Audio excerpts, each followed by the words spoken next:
As decided by the poll of judgment, this video is going to be covering the most powerful Giganotosaurs in media history. Again, the reason I didn't put cinema history is because, like the Spinosaurus, there just isn't enough Gigas in movies or series to do a video on them alone. So like the previous video, this one is going to be covering Giganotosaurs from games and film. And just a heads up, Zeb is not going to be on this list. He may be the newest dinosaur in the Jurassic franchise, but he just falls short of the other monsters we have on this roster, some you are expecting, and some you probably didn't even know existed. Before we continue with the list though, if you enjoy anything dinosaur or animal related in general, then you're in the right place, and I take suggestions from my subscribers and put up polls to make in my videos from time to time. So hit that subscribe button and watch to the end. You can always unsubscribe if it's not for you. Pleasantries out of the way, let's look at the strongest Giganotosaurs in media history. Yet another sharp tooth from the land before time. This is becoming a regular thing when talking about my strongest dinosaurs in media videos. These guys are the theropods on crack, with even the smaller ones trying to 1v1 a sauropod if they're desperate. The land before time is nostalgia for most, if not all of us who liked anything related to dinosaurs. It focuses on the adventures of Littlefoot and his friends, who for whatever reason always decide to do their exploring in the mysterious beyond, which is where most of the sharp tooth live. It's like you and your friends deciding to explore Brooklyn while wearing an all-red fit. In the land before time, Littlefoot, Chomper and the rest of his friends end up on an island that's home to Chomper's parents. In the search for Chomper's parents, they meet yet another crash out in the trilogy, with this one being probably one of the most skilled sharp teeth in terms of fighting. This guy has one of the cooler designs, with his exaggerated osteoderms and blood red eyes. He is also one of the larger sharp teeth, not original sharp teeth big, but big nonetheless, and like all sharp teeth, he can also jump more than 100 feet if he wanted to. Like, I think that's the bare minimum for being a sharp tooth in this trilogy, because despite the size, most of these guys can jump really far if they want to. One thing I have to say about this one is that he tries to bite the nearest thing next to him. He sees Littlefoot, and the others run into some flowers, and he just grabs a mouthful of flowers and starts chewing in hopes that they are in there. And there was the next time where he caught their scent in some bushes, and he just chewed the entire bush as if they were already in there. With how mindless he is when it comes to getting food sometimes, he does have skill when fighting other megatheropods. He was doing a 2 versus 1 with Chomper's parents, and was winning for a good amount of the time until he was smacked off the cliff. Now Chomper's parents have some really impressive feats of their own, since while they were in the Great Valley, Chomper's mom was able to headbutt Littlefoot's grandfather, who is a fully grown sauropod, and briefly sent him airborne. Also, they were comparable to that sauropod in size, which makes this Giga around that same size, just less bulky. When he was fighting Chomper's parents, he utilized his own better weaponry, like when Chomper's dad bit him in the chest, he slashed his face and pushed him to the floor. Then when he was fighting Chomper's mom, he assessed her weak points and took advantage of that. The dude literally scratched her legs with his better mobility to throw her off balance, and then immediately headbutts her to the ground as well. But like One Eye from Dinosaur King, he was caught off guard and tail slapped into the ocean. If Chomper's parents were that big next to an adult sauropod, they would be at least 15 tons the bare minimum. And with the Giganotosaurus being around the same size of them, he would be within that range too. That would already make him bigger than any other theropod in the Jurassic franchise. If he was to fight even the Indominus, he would likely assess her weak points and take those out. But to be very honest, he could take down her or any other megatheropod in the franchise with his size and brute strength alone. His jumping feats alone already puts him in a league of his own, because as I have discussed before, if any megatheropod in real life tried to jump for more than 20 feet, or even attempt to run as fast as the sharp teeth in the land before time do, their femurs would be shattered under the pressure. So I think it's fair to say Zeb doesn't stand a chance in this fight, or most others to be honest. But as insane as this sounds, he is actually the weakest Giga on the list. The next candidate is one I'm sure most of you are predicting, and is possibly the most powerful on the list. How many games do you have a character who at their base stats are able to beat some of the most powerful bosses in the game, without any leveling whatsoever? I'm sure most of you couldn't find many, or any, as a matter of fact. Well, Ark's Giganotosaurus is one of those rare characters. I'm sure all of you were expecting this thing on the list. The moment I put up the poll, people were already dropping Ark Giga comments. For those of you who have probably heard about Ark's Giga from YouTubers such as Goji Center but probably don't know what Ark is, it's basically a survival game that requires you to craft tools and tame creatures in order to beat a map boss in order to ascend. Ark's Giga is so powerful that it isn't allowed in boss fights. In the earlier years, just after Ark officially was released, you have probably seen YouTubers spawning a base stat Giganotosaurus and a map boss, such as the Megapithecus and the Giga winning in the end, despite it having lower health and lower base damage, and that's down to its Gnash ability in Rage mode. When a Giganotosaurus bites a creature, they will lose 5% of their health automatically, and when they get too low on health, their adrenaline goes through the roof and they deal extra damage and attack everything in sight, including tamers. A wild Giga in the vanilla game is the most powerful animal in the game, beside the Titanosaur probably, but when it's tamed it loses a lot of its killing edge, including its Gnash and a more than 50% health reduction. I mean, don't get me wrong, it's still a beast, but would lose very quickly to a wild variant of the same level. What exactly would make this Giga so powerful in real life though? The answer is simple, its size.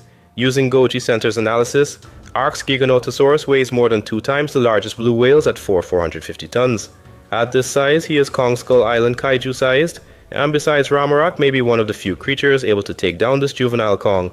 In the game, the Giganotosaurus is able to tank rockets to the face, shots from assault rifles, and even hordes of Rexies from time to time, and still live. In a real life setting, this thing would be at least city level, with most automatic weapons and guns proving ineffective, and even grenades and RPGs would have little effect. The only real way to deal with this thing is using fighter jet ammunition or a mini nuke, but that would put the life of every human in the vicinity at risk. As for how he would fare against other Giganotosaurus in media, he pretty much dog walks most, with only the next candidate, I think, being able to beat him. In terms of the theropods in the Jurassic franchise, all he has to do is take a dump on them and they would die. And even if they did try to run, the Giga would quickly catch up. Because even in game, if you bump up your movement speed to a level that would be able to outrun most creatures, the chances are that this Giga would most likely still catch up to you with how long its strides are. But for the sake of conversation, let's say that the fights are at parity and the Indominus was the same size, chances are that this Giga is still winning, mainly due to its rage mode. With hormones through the roof and enough rage in its body to where it can't tell friend from foe, it would quickly tear the hybrid and any other dinosaur apart in a very short time. The next Giganotosaurus on this list is nowhere near that the size of Ark's one, but may still able to overthrow it to second place on this roster. I'm not going to lie, I'm not that familiar with this character, or at least with the game it's from, but from what I've seen and read, he more than deserves to be on this list. Dinosaur King is a show about dinosaurs that have been trapped in cards, and can be let out with the use of tablets and these element stones. It's basically the dinosaur version of Pokemon, and even has its own Team Rocket called the Alpha Gang, who wants to gather up all the dinosaur cards in order for Dr. Z to rule as the Dinosaur King, but the main characters being Rex, Zoe and Max plan to stop them with their own personal dinosaur friends, such as Chomp and Ace. Now in the show, almost all of these dinosaurs are city level, with some approaching planetary level in terms of destruction. However, the Giga on this list is not in the series, it's actually on an old arcade game, one of which I have never played or even seen in my entire life. The Giganotosaurus, like most of the others, has different variants, including an alpha variant, with each having different power stats and abilities. Now he is strong in his own right with a base strength of 1400, which is higher than most other of the carnivores who are around 1000, but he isn't quite top tier like the Carcharodontosaurus and Terry, and even some of the smaller ones such as Ace the Carnotaurus can rival him in terms of abilities.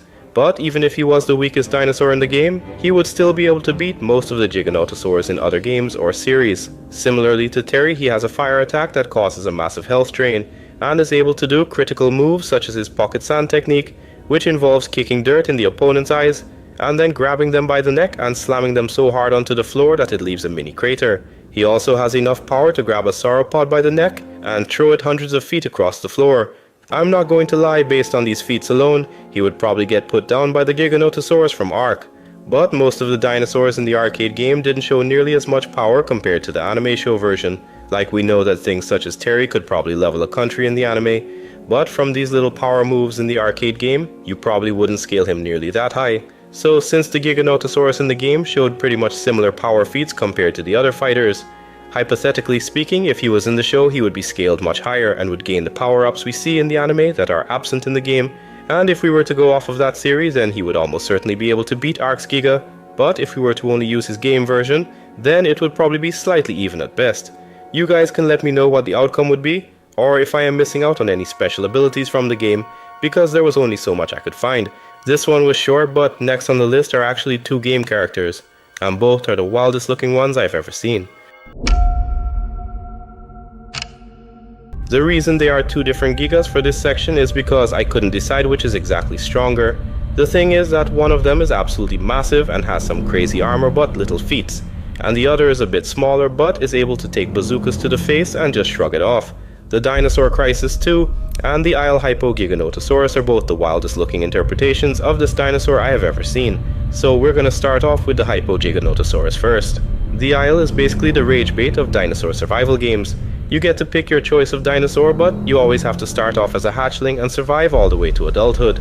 And this takes hours of grinding, sometimes more than a day for dinosaurs such as the Rex. And just before you can reach adulthood, in almost every circumstance, something will come and kill you. The Isle players are like the COD players in the dinosaur space. The game also had roided out versions of dinosaurs called Hypos, which are these very upscaled and crazy looking versions of the original dinosaur. Sadly, however, you can no longer select that option on official servers.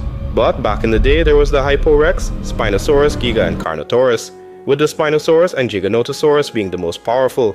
The Isle Giga is simply massive. At 150 feet long and 60 plus feet tall, it is an absolute unit, with it weighing around 50 tons. This thing can kill some of the largest base dinosaurs just by stepping on them, with most players deciding to immediately log off when they see it. As for its design, it's basically the Hot Wheels of dinosaurs, with its heavily armored back and splitting jaw that looks like a pelican, but despite that size, it's able to outrun most, if not all other dinosaurs in the game, with the only downside of that size being its hunger drain. But that's just about it. In terms of abilities, it doesn't have any real battle feats, but its size alone makes it formidable. It could pick up Zeb or Primeval's Giganotosaurus in its mouth and shake it around the same way Rexy did to those raptors in Jurassic Park. So in this case, size overrules feats. The next Giga is not quite as big, but has shown some crazy resistance and damage output in the game. Dino Crisis 2 is a Nintendo game that kind of has the same storyline of Jurassic the Hunted, where these time travel machines or anomalies cause dinosaurs to enter the present day and wreak havoc, and it's up to Regina Dillon and some other to find a way to stop this so the world isn't overrun by dinosaurs. For most of the game, the main cast is hunted by a pretty decent sized T-Rex that's just a little bigger than Rexy, and near the end of the game it is absolutely mauled by this devil-may-cry looking Giga. This thing just looks like a demon, with an oversized head and exaggerated spikes on its body. Despite this, it actually has one of the better color schemes, with the black lines over the top side and red covering the remainder of the body. During this boss fight, automatic shotguns, rifles, and even a bazooka are fired at this thing in the face, and it just shakes it off and continues its pursuit for the humans. It takes an actual laser from a satellite in outer space to banish him to the Shadow Realm for peace to return. Like, that is the most extreme way I think I've seen a dinosaur killed. Like, most of them were killed as damage is dealt to them over time, but this guy required a laser from outer space to put him down. As I said, he is slightly smaller than the Isle Giganotosaurus at 98 feet long and around 35 tons. At this size, he also dog walks every Giga outside this list, and with the way he mauled that Rex, I think you know what would happen if he fought any of the Jurassic franchise theropods. But in terms of a fight between the Isle and Dino Crisis 2, Giganotosaurus, I'm not sure which would win. Yes, the Isle version takes the edge in size and raw power, but the Dino Crisis variant is far more durable and aggressive with seemingly infinite stamina, so I think you guys should let me know who would win this fight. Alright folks, that's a wrap for this video. Another one should be up tomorrow morning, so stay tuned for that. As always, don't hesitate to make suggestions in the comments since it could go on a poll. Don't forget to like and subscribe. So long, losers!